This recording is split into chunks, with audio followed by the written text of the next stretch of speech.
Merhaba. Kolay çanta örüyoruz birlikte. Bu 3. bölümü.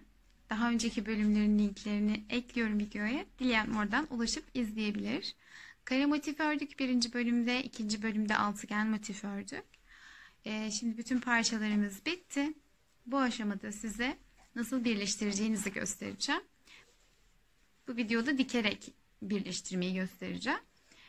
İsteyenler tığ ile de birleştirebilirler. Şimdi kare motifimiz alta gelecek. Bu kare motifimiz. Onu bu şekilde katlıyoruz. Bu bizim çantanın alt tabanını oluşturuyor. 2 tane de şöyle altıgen motifimiz var. Şimdi bunu alta koyduk bu şekilde. Altıgen motifi de ortadan 2'ye katlayıp bu tarafına koyacağız. Bunu da aynı şekilde şöyle katlayıp buraya koyacağız. Evet ve buralardan dikeceğiz. Şimdi çok fazla eklemeli ip olmasın diye ben ipimi böyle hazırladım. Dikeceğim ipi. İki seferde dikeceğiz. Yani 2 tane ip kullanacağız. Bir tanesi bu şekilde hazırladığım ip. Onu da şurada görmüş olduğunuz şuradaki uzantıyı 3 kez şöyle üstünden gidip geldim. Böyle 3 kez gidip geldim ve o şekilde bir ip kestim. Çok fazla artmaması için bu yöntemi kullanabilirsiniz. Dikeceğiniz yere böyle 3 kez göz kararı gidip gelin. O ip size yeterli olacaktır dikmek için. Şimdi bu şekilde buradan gittik. Burayı diktik. Arkayı döndük. Şuradaki köşeyi tekrar dikip yukarı çıktık. Şuradaki köşe açık kalacak. Onu da şurada altıgen motifi bitirirken ipimi kesmedim. Yani dibinden kesmedim. Şöyle uzun bıraktım. Buradaki parçayı da şöyle 3 kez gidip geldim. Buradaki şu uzun iple de şuradaki köşeyi dikeceğiz. Şimdi yaparken daha iyi göreceksiniz. Onun haricinde söylemem gereken şu var. Bu ipler normal iğnelerin içerisinden geçmeyeceği için ya yorgan iğnesi ki onlardan bile sert olduğu için zor geçer. Ya da tuhafiyelerde bulabileceğiniz penye ip için olan iğneler var. Onlardan kullanabilirsiniz. Elinizde yoksa benim gibi böyle bir çengelli iğne işinizi görecektir. Çengelli iğne kullanabilirsiniz. O da yoksa evinizde tığ ile de rahatlıkla örebilirsiniz. Evet, şimdi başlayalım. Şu kare motifimi kenara alıyorum. Şuradan yukarıdan başlayacağız. Ne yapacağız? Şunları şöyle bir açtırın. Görmek açısından. Şöyle. Ve şimdi şu motifle bu motifi şöyle ters çevirin.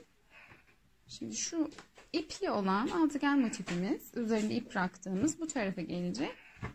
Ötekisi bu tarafa gelecek. İpimi alıyorum burada. İçeriden dikeceğiz. Hangi köşeyi aldığınız çok da önemli değil. Şu köşeyi alalım. Şöyle. Ve bu yukarıdan şuradan dikmeye başlayacağız. Şimdi ipimi şuradaki ilmek tepelerini görüyorsunuz. İlmek tepelerinde şöyle bir önde bir de arkada 2 tane bölüm var.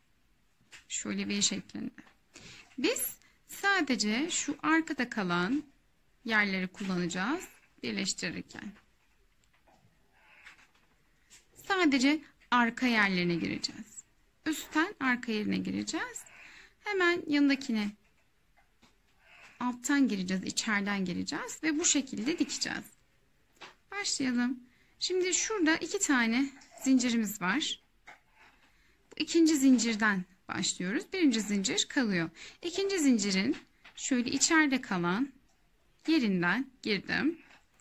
Aynı zamanda karşı tarafta da altta kalan ikinci zincirin içeride kalan kısmından girdim. İpimi çekiyorum. Bayağı bir. şöyle birazcık ip bırakacağım. Onu da içeriden yürüteceğim dikerken.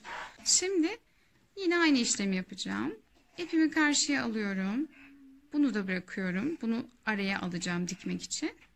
İpimi karşıya aldım. Hemen altındaki ilmeğin içerisinden şöyle girdim. Karşısındaki ilmekten çıktım. Şimdi bunları çekerken aynı zamanda şuradaki ipimi de şöyle araya yerleştirdim. Bakın, buradaki ip de arada. Onu sağlamlaştıracak şimdi. Tekrar aynı işlem. İpimi karşıya alıyorum. Altındaki ilmekten hemen girdim. Karşısında da altındaki ilmekten şöyle girdim. Ve çıktım. Şuradaki ipi şöyle içeriden yürütüyorum.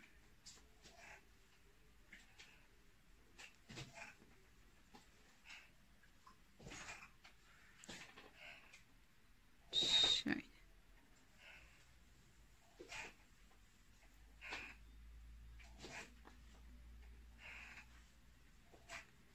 Şuradaki ipi sağlam olması için şöyle bir tur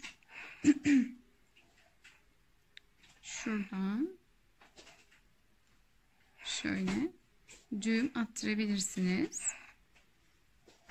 Ve sonra yürütmeye devam ettirebilirsiniz. Daha sağlam olmasını isterseniz. Ama dediğim gibi yürütürseniz ipinizi çıkacağını sanmam.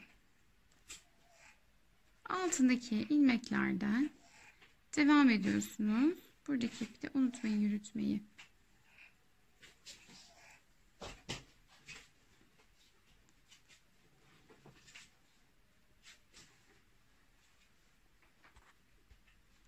Sondaki ilmeği şuradan, sondaki ilmeği de giriyorum. Buradan ve karşı taraftan ipi çıkardığım yerde aynı şekilde girdim. Şimdi kare motifimi birleştireceğim. Kare motifimi aldım, buraya getirdim. Bakın burada ip var. Bu köşeyi ellemiyorum. Burayı en son dikeceğiz. Şimdi bu tarafı dikeceğiz. Dikerek birleştireceğiz. Yine aynı işlemi yapacağım. Hiçbir farklılık yok. Yine buradaki zincirden başlayarak bütün içeride kalan ilmek tepelerini alıp dikeceğiz. Önce şurada bir zincirim var. Köşelerde 2 zincirim vardı malum. Şimdi bir zincirim var burada. Onu böyle giriyorum bu bir zincire. Onu da karşıya monte ediyorum.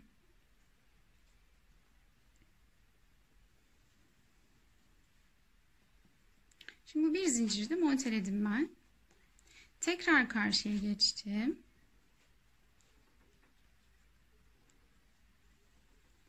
En son zincirin içerisine girdim karşıda. Artık kare motifin ikinci zincirinde dikmeye devam ediyorum. Evet. Karşı tarafta hemen bir altındaki trabzanın tepe noktasından buradaki trabzanın tepe noktasına giriyorum.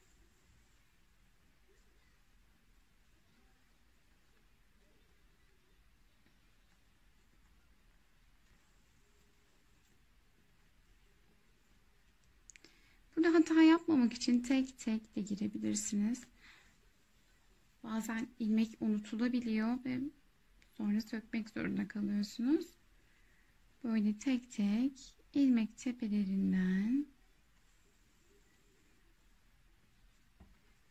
devam ediyorsunuz. Sıranın sonuna geldim. Buradaki zincirleri alacağım şimdi. Zincirin tekrar tepesine battım. Böyle. Karşı tarafta da içinden geçtim. Şimdi artık kaldıracağım. Şu şekilde çevirmem daha kolay olacaktır. Şimdi çünkü burayı şöyle kaldırıp buradan dikmeye devam edeceğiz. Şu arayı. Yani böyle göstereyim bir daha. Buraya kadar diktik. Bundan sonra şu iki köşe kalkacak. İçeriden burayı dikeceğiz.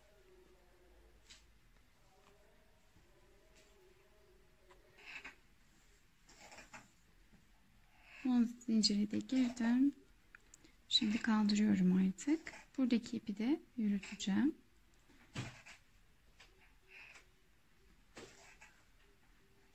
Buraya girdim.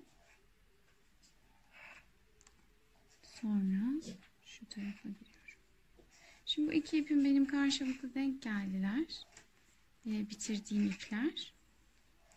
Onları yok, bir taneymiş. Ben iki tane zannettim. Tamam. Şimdi bunu yürüteceğim. Bir şekilde dikerken yürüteceğim. İkinci trabzanın tepesine girdim.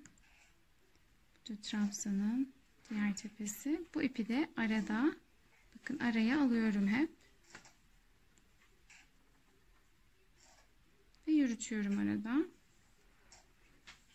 Dilerseniz daha önce yaptığımız gibi şöyle kaldırıp artık dikeceğiz.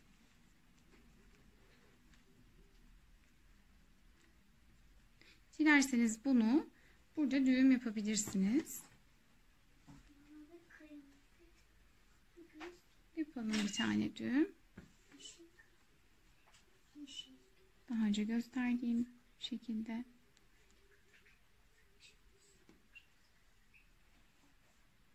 Araya düğümledim ben.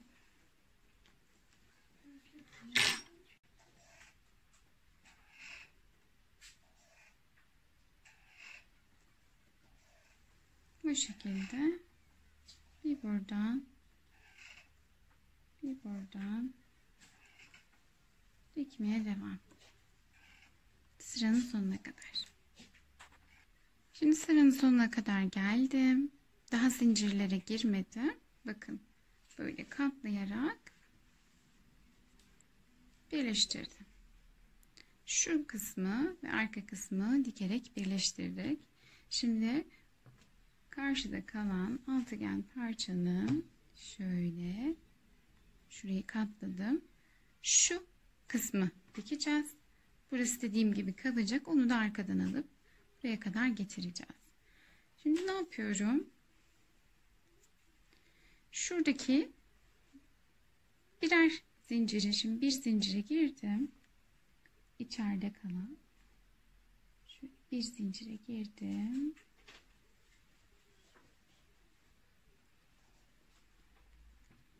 Sonra buradaki zincire girdim.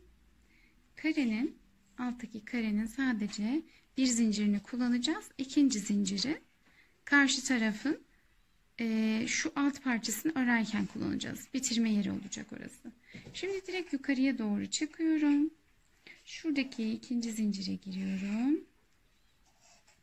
Ve karşıda kalan altıgen motifle zincirinden örmeye devam ediyorum.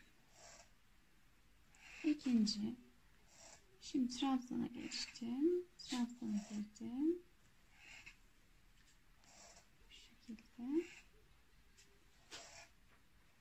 Trabzan. Şimdi burayı öreceğim yukarıya kadar. Sıranın sonuna kadar diktim. Şimdi tekrardan şu zincirin içerisine, dikmiş olduğum zincirin içerisine giriyorum. Ve arkadan şöyle şurayı, şuradan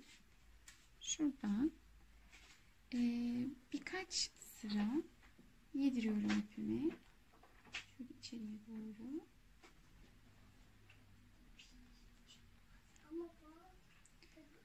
Ve yine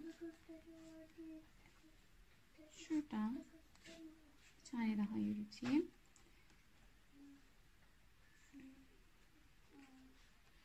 Düğüm atacağım.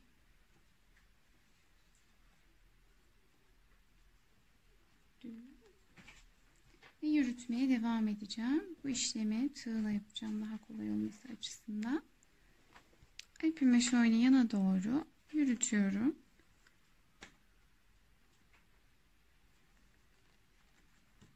İlmeklerin arasından, trabzanların böyle bulduğum uygun yerlerinden, hiç önemli değil nereden yürüttüğünü. Şu şekilde giydiriyorum artık kalan ipi. Evet, bu tarafı bitirdik. Bayağı artık birleşti. Kaldı burası. Şimdi ipim nerede benim? İpim burada. Yani şu taraftan dikmeye başlamam gerekiyor.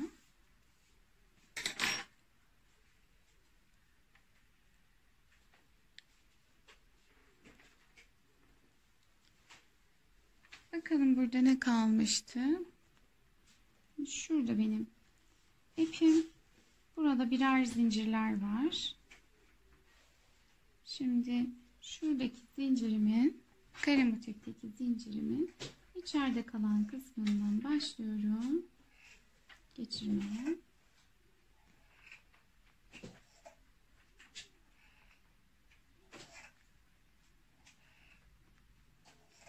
Önce buradan, sonra karşıda kalan altıgen motifin köşede kalan zincirinden geçiriyorum. Bundan sonrası yine burası kapanmış oldu. Bundan sonrası yine trabzan tepelerini dikmek. Aynı işlemi devam ettireceğiz. Şöyle son kalan yüz böyle kendinize doğru çevirirseniz daha kolay dikebilirsiniz bu tarafı. Şimdi trabzan tepelerinden şöyle buraları dikiyorum.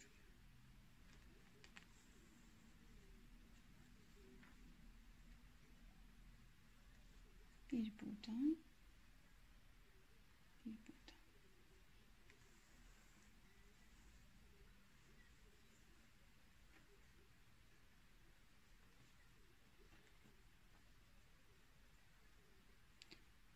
Bu çengel yine arada açılabiliyor hamlenize göre. Ona dikkat edin. İpi de almasın dikerken. Son zincire geldim. Buradan girdim. Karşıda kalan son zincirden çıktım. Şimdi tekrar şuradaki zincirden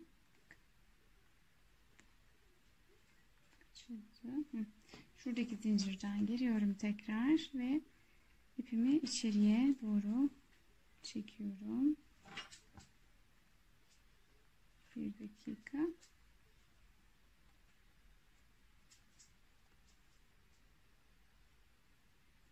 Şöyle ve buraya ipimi içeriye aldım. Şimdi çantamı ters çevirip ipi içeriden yürüteceğim ve dikme işlemi bitti. Burayı da göstereyim.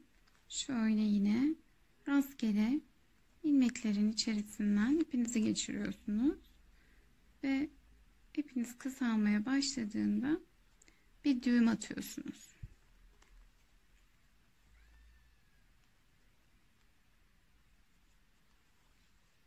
Bu şekilde.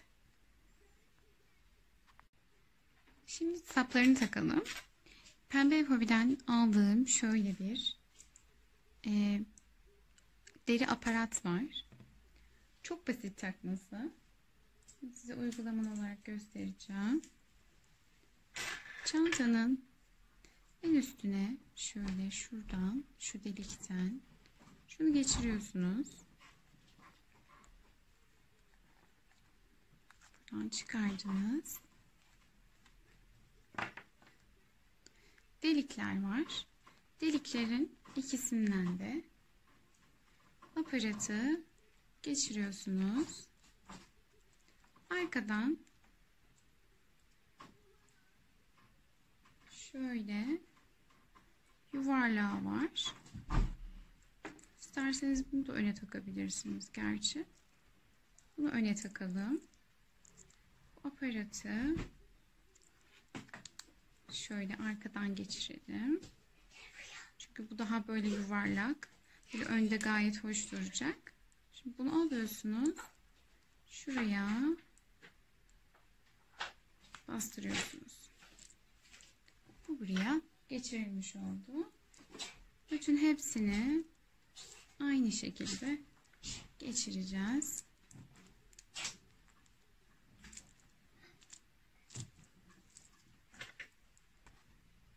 Evet, aksesuarı da taktık.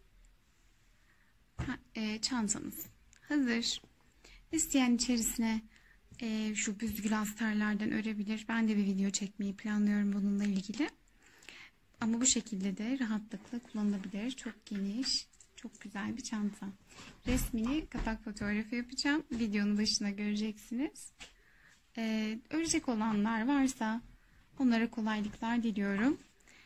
Bitirmiş olan çantalarınızı bitirdiyseniz bitirenler lütfen resimlerini bana atın. Instagram adresim Zulalce. Oraya bekliyorum. Bir dahaki videolarda görüşmek üzere. Hoşça kalın.